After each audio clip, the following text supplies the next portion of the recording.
Assalamualaikum warahmatullahi wabarakatuh.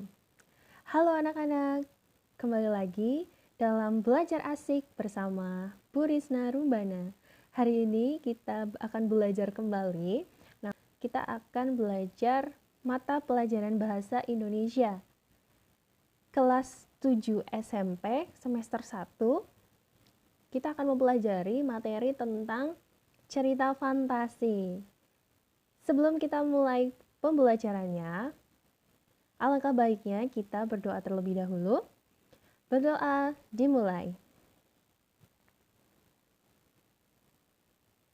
Selesai. Bagaimana kabarnya anak-anak? Semoga kalian senantiasa diberikan kesehatan sehingga kita dapat belajar bersama dalam belajar asik. Hari ini, sebelum kita mulai pembelajarannya, silakan kalian mempersiapkan buku cetak, buku tulis, dan juga alat tulisnya. Hari ini kita akan belajar bahasa Indonesia menggunakan buku cetak. Ibu menggunakan buku cetak mozaik dari penerbit Yudhistira. Untuk kalian yang sudah memiliki buku cetak ini, silakan dibuka. Sudah dibuka ya?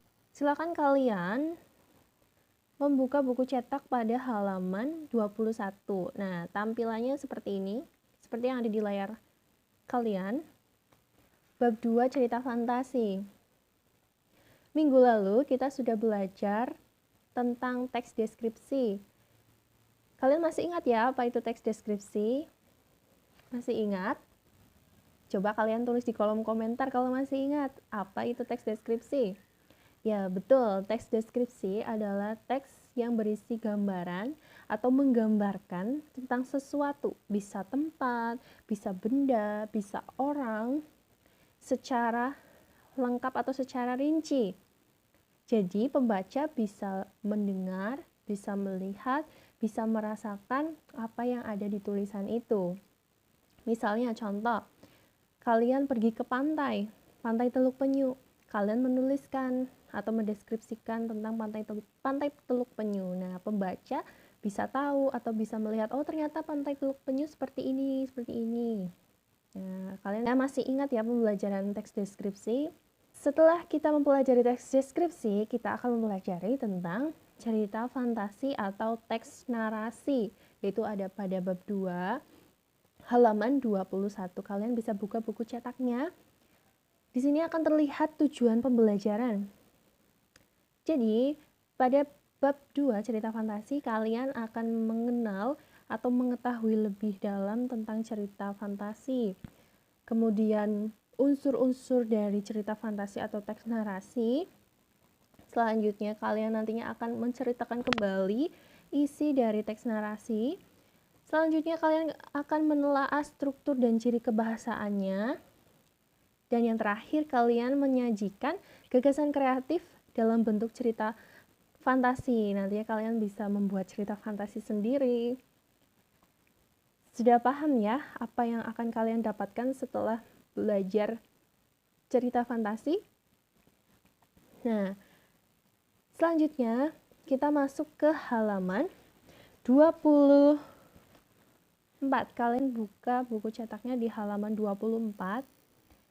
Tampilannya akan seperti ini. Nah, sebelum kita masuk ke bagian struktur teks cerita fantasi, alangkah baiknya kita mengenal lebih dalam dulu apa itu teks cerita fantasi, karena kalian pasti belum tahu kan atau masih asing dengan cerita fantasi. Baik, Bu Risna akan memberitahukan bahwa teks cerita fantasi adalah teks atau cerita yang memiliki jenis yaitu secara imajinatif atau khayalan. Jadi cerita fantasi ini ditulis atau dikarang oleh pengarang secara khayalan. atau secara imajinatif dari imajinasi pengarang. Misalnya nih, ada contoh-contoh cerita fantasi seperti Doraemon, Upin Ipin, apalagi, dan masih banyak lagi. Itu termasuk cerita khayalan karena tidak ada di dunia nyata, hanya ada di khayalan seorang pengarang. Kita langsung masuk ke bagian struktur dari teks cerita fantasi. Jadi struktur teks cerita fantasi itu ada 4. Apa saja? Yang pertama adalah ini, orientasi. Kita zoom. Silakan kalian buka buku cetaknya ya sambil dibaca. Orientasi adalah perkenalan awal tentang tokoh dan latar cerita. Orientasi ini letaknya adalah di awal. Kalian bisa lihat di contoh cerita ya. Nah, ini. Kita baca teksnya. Roci, robot tercepat. Ini dia. Namanya Roci, si robot cilik. Badannya setinggi lutut anak manusia. Warnanya keperakan dengan garis biru di tangan. Pada paragraf pertama, paragraf ini merupakan orientasi karena berisi pengenalan dari sebuah cerita fantasi. Pengenalannya apa saja? Perkenalannya ada perkenalan tokoh-tokohnya, kemudian latarnya. Paham ya? Selanjutnya kita masuk ke struktur yang kedua, yaitu komplikasi. Komplikasi merupakan sebab akibat dari suatu masalah yang dihadapi oleh tokoh utama. Komplikasi dibagi menjadi 2 tahapan, yaitu komplikasi pengenalan masalah atau awal terjadinya masalah, dan klimaks. Klimaks adalah puncaknya masalah. Kita langsung aja menganalisis dari komplikasi dengan contoh teks cerita fantasi biar kalian lebih paham lagi. Di sini yang merupakan pengenalan masalah adalah pada pernyataan yang ini. Kalian lihat di buku cetak kalian, aku mau jadi robot tercepat. Kenapa itu bisa menjadi pengenalan masalah atau awal terjadi masalah? Karena dari kata itu nantinya akan menjadi sebuah alasan atau menjadi sebab. Jadi pernyataan ini akan menjadi sebab yang akan terjadinya puncak masalah nanti. Sudah paham ya? Aku mau jadi robot tercepat. Nah, ini adalah awal terjadinya masalah. Seperti contoh lain, misalnya ada cerita kebakaran hutan. Kalian harus tahu apa yang menjadi awal masalah, kenapa bisa terjadi kebakaran. Pasti misalnya ditandai dengan kemarau panjang. Itu bisa menjadi sebuah awalan masalah. Paham ya anak-anak? Kemudian kita langsung mencari apa atau mana yang termasuk klimaksnya.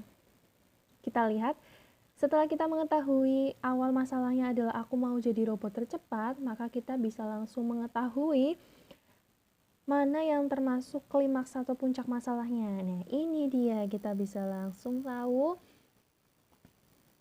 ternyata karena Roci memiliki kekuatan atau bisa cepat jalannya, dia menjadi robot yang terburu-buru atau menggunakan kecepatannya secara tidak wajar, sehingga menyebabkan vas bunga milik ibunya yang antik itu pecah. Kita bisa lihat di sini.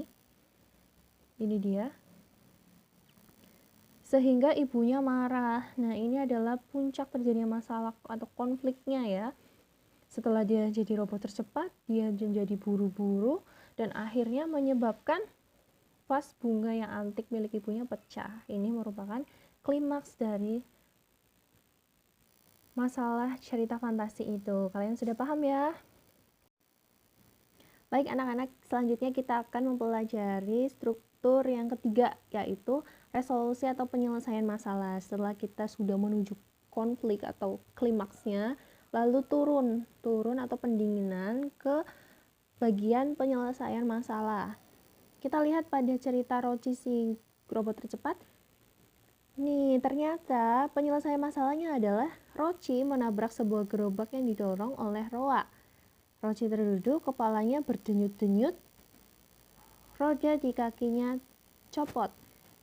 Ini merupakan penyelesaian dari masalahnya. Selanjutnya dilanjutkan, ibunya jadi sedih dan memapah Roci. Setelah itu Roci sekarang sungguh kapok dan dia tidak mau lagi meluncur dengan cepat. Ini adalah sebuah penyelesaian masalah.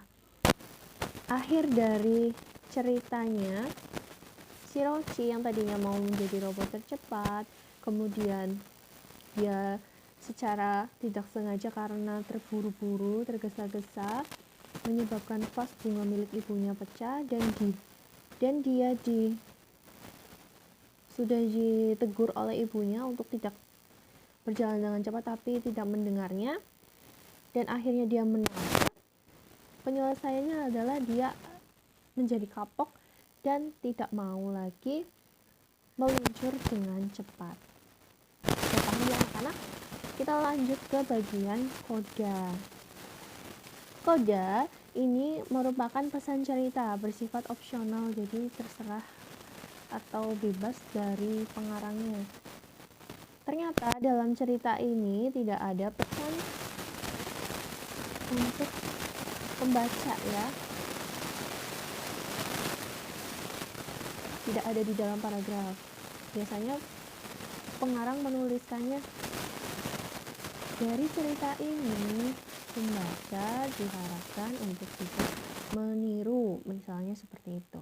Itu merupakan koda. Maka dari itu di sini ditulis bersifat opsional. Paham ya anak-anak? Oke, kita lanjut. Setelah belajar struktur teks, kita masuk ke bagian jenis-jenis cerita teks fantasi. Yang kedua, yaitu jenis-jenis teks cerita fantasi itu ada berapa nih? Ada banyak ya. Kita baca, ternyata ada dua, dibagi dua, yaitu berdasarkan isi cerita dan juga berdasarkan latar waktu. Berdasarkan isi cerita fantasi yang pertama berdasarkan isi cerita yaitu cerita fantasi total, merupakan cerita fantasi yang seluruh isi ceritanya merupakan imajinasi atau khayalan. Kemudian yang kedua, cerita fantasi irisan merupakan cerita fantasi yang berupa imajinasi atau khayalan, namun beberapa bagian ceritanya seperti latar dan peristiwanya merupakan nyata. Kalian bisa lihat di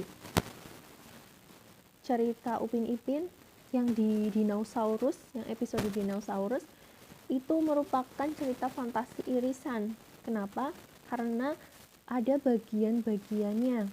Ada di bagian dunia nyata dan bagian di dunia dinosaurus. Paham ya? Jadi ada dua bagian.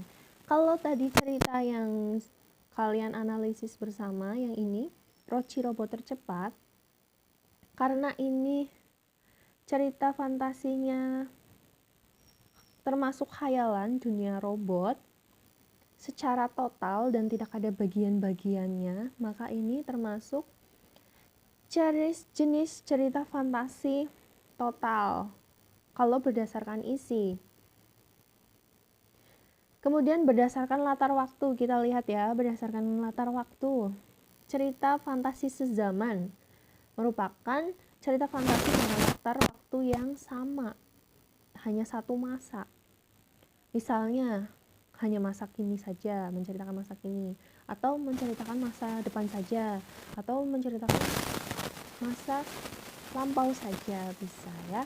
Kemudian lanjut, ada jenis fantasi lintas zaman. Kan masa kini sedang terjadi, lalu berpindah secara tiba-tiba di zaman yang lampau. Paham ya? Kemudian yang jenis cerita fantasi sezaman hanya digunakan dalam satu masa ini ya. Roci robot tercepat hanya masa depan saja, paham ya anak-anak? Kemudian kita masuk ke kemana ini? Unsur intrinsik, tema, penokohan, latar, alur, dan amanat. Kita masuk ke tema. Tema ini adalah topik utama cerita. Tema itu bisa macam-macam, ada pendidikan, persahabatan, kemudian kekeluargaan, dan masih banyak lagi. Bagaimana cara menentukan temanya?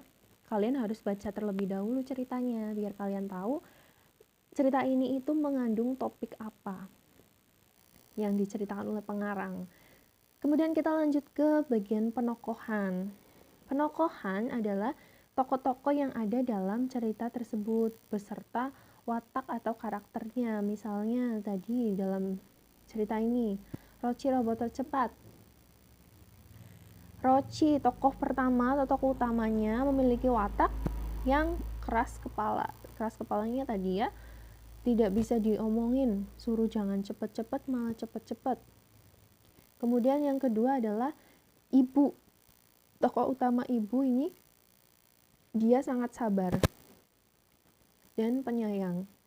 Walaupun dia sudah berteriak marah, misalkan marah, tapi dia masih menyayangi anaknya. Dilihat dalam kondisi ini, ibu jadi sedih melihat kondisi Roci ini, mengartikan bahwa ibunya sangat penyayang dan sabar kepada anaknya.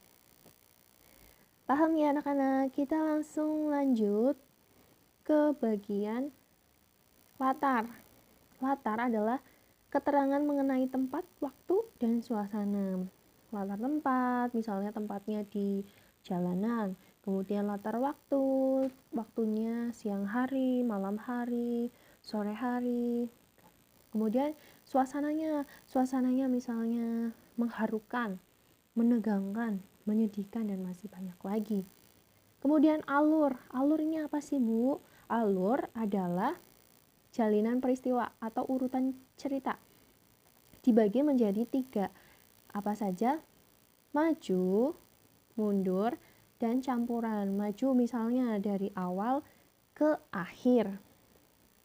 Kalau mundur dari akhir cerita ke awal cerita.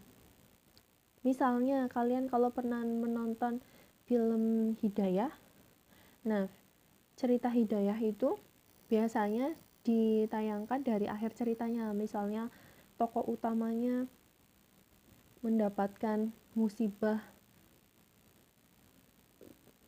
yang misalnya tokohnya mendapatkan musibah. Nah, dia menceritakan ke awal kenapa dia bisa mendapatkan musibah itu menggunakan alur mundur. Kemudian kalau alur campuran ini bisa dibolak-balik ya, bisa dari alur maju, kemudian alur akhir, kemudian kembali lagi ke awal, kembali ke akhir. Seperti itu. Kemudian selanjutnya yang terakhir adalah amanat.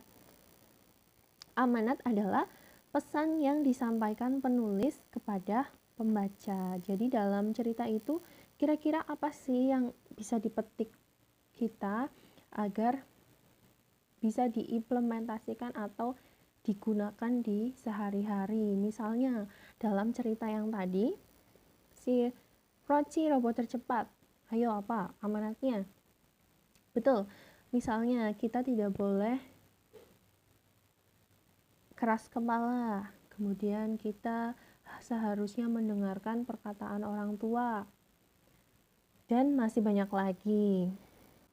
Baik anak-anak, kita sudah mempelajari tentang pengertian cerita fantasi, kemudian unsur-unsur cerita fantasi, ada strukturnya, kemudian ada jenis cerita fantasi.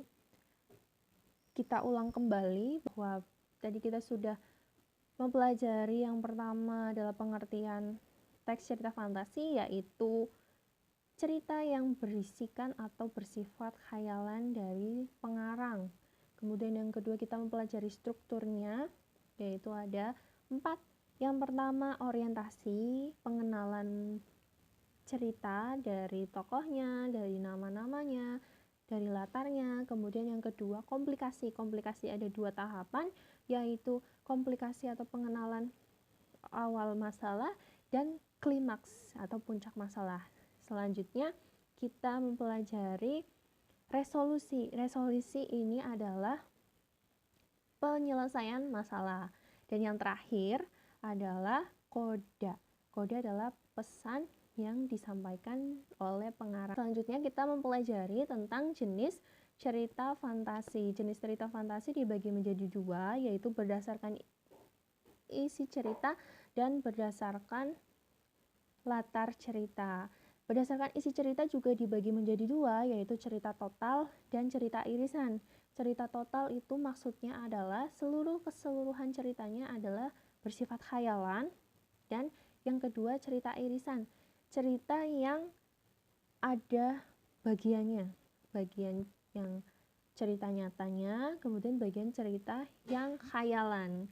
Paham ya? Kemudian yang kedua, jenis cerita fantasi berdasarkan latar juga dibagi menjadi 2, yaitu cerita fantasi sezaman dan cerita fantasi lintas zaman. Cerita fantasi sezaman biasanya ditandai dengan ceritanya hanya masa kini, atau menceritakan hanya masa lampau, atau hanya menceritakan masa depan saja. Itu dari awal cerita hingga akhir cerita itu dalam waktu yang sama. Kemudian yang kedua, cerita fantasi lintas zaman.